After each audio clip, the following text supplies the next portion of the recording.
Atëherë ndodheni këtu në repartin e kirurgjisë në Spitalin e Fierit. Çfarë ka ndodhur? Mbrëm në orën 11 natës kam qenë te një lokal i fshat dhe rreth orës 11 kam arritur në shtëpi.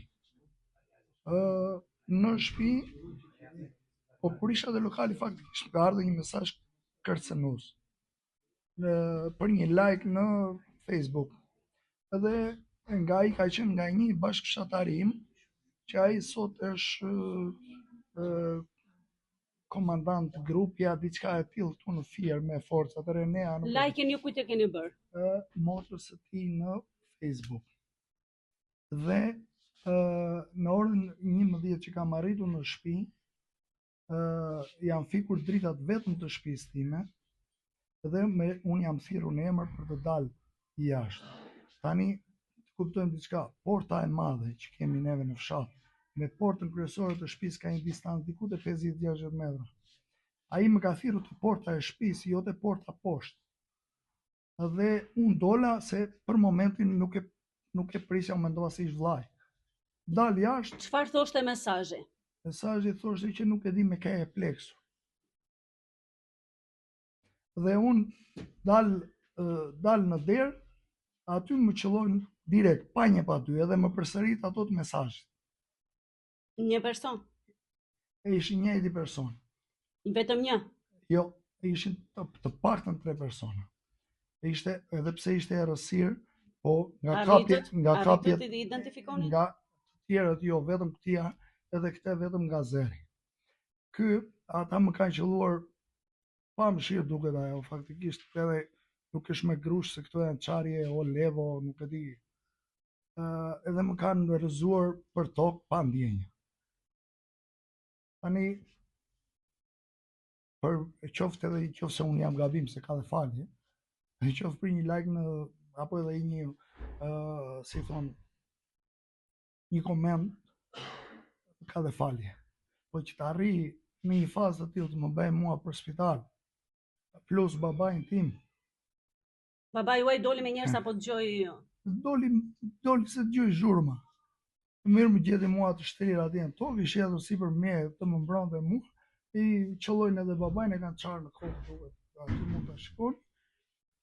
Si ka mundësi një person i tillë, vetëm se është komandant grupi, ka ardhur me shokët. Kur ne fare mirë mund të ishim ulur diku dhe të kishim pi një kafe, ta kishim sqaruar. Ju njiheni më parë? Keni patur ndonjë kontradita? Jo, asnjëherë. Bile un kam punuar në shtëpi atyre.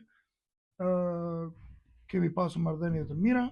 Unë nuk e kuptoj. Për mua është një surprizë që ky person ka arritur në këtë gradë. Pra sipas jush nuk ka asgjë tjetër përveç se këtij motivi kaq. Nuk ka asgjë tjetër. Të dobët? Nuk ka asgjë tjetër. Një apel. Si ka emrin?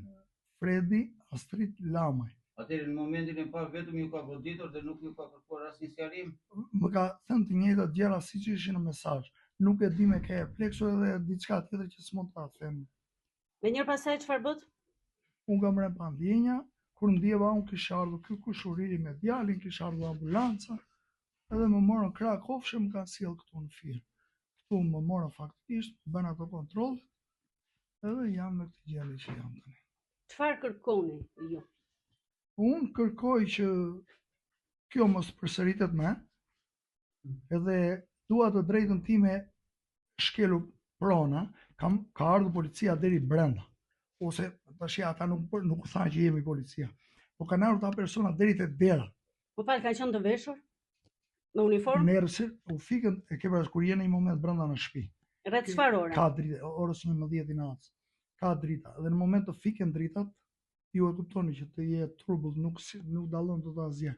Unë këtë person e kam dalluar vetëm nga azeri kur dola jashtë. Se më tha që tani do ta marrësh vesh ta me ke e pleksur. Tani ju kërkuat falje, pikëparë në mënyrë njerëzore, por ndoshta një koment që unë i thash atij, motra jote është e madhe, nuk është e vogël. Ajo mund të më thotë Altin të lutem më bezdis, stop. Ka mbaruar ai. Mund të ta dim cili ka qenë më konkretisht komenti që ju keni bërë? Koment e ke parasysh i bër shumë e bukur. Një kompliment. Kompliment.